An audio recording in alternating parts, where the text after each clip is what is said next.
En los oscuros y fríos paisajes de Siberia, en 1869, nació un hombre cuya historia sería una de las más perturbadoras y enigmáticas de la Rusia imperial.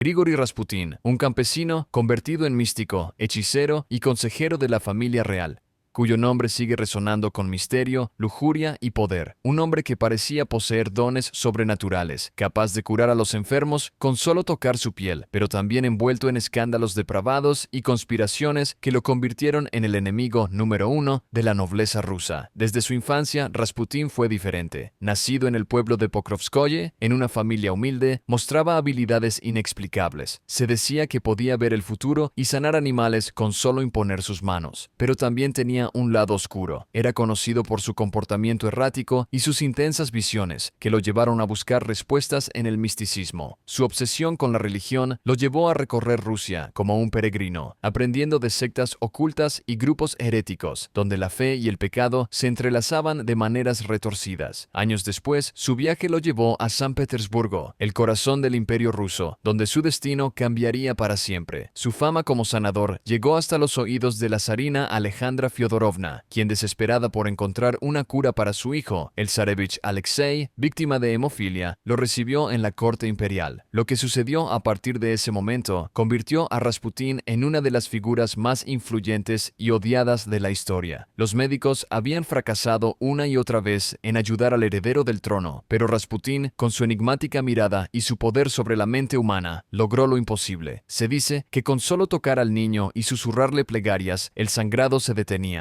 La zarina, aterrorizada por la enfermedad de su hijo, quedó convencida de que Rasputin era un enviado de Dios. Desde ese momento, su influencia sobre la familia Romanov fue absoluta, pero su poder no solo se limitó a la corte. Mientras el zar Nicolás II dirigía una Rusia al borde del colapso, Rasputin gobernaba entre las sombras, manipulando a la zarina y tomando decisiones que alteraban el destino del imperio. Sin embargo, su vida estaba lejos de la santidad que predicaba. Su figura era adorada por unos y odiada por otros. Las noches de Rasputin estaban llenas de excesos, orgías y sesiones secretas donde se mezclaban la fe y el placer más desenfrenado. Las damas de la aristocracia caían rendidas ante él, convencidas de que poseía un poder divino. Se decía que su mirada hipnotizaba, que sus manos sanaban, pero que su presencia corrompía. Las habladurías sobre sus rituales oscuros y sus influencias sobre la zarina comenzaron a inquietar a la nobleza y la iglesia ortodoxa, que lo consideraban un demonio disfrazado de santo. Pero Rasputin no temía a nadie. Sus enemigos eran poderosos, pero su confianza en su destino era absoluta. Se decía que había predicho su propia muerte y la caída de la dinastía Romanov, asegurando que, si él moría a manos de nobles, toda Rusia se hundiría en el caos y la destrucción. Y así, las conspiraciones comenzaron a formarse en las sombras.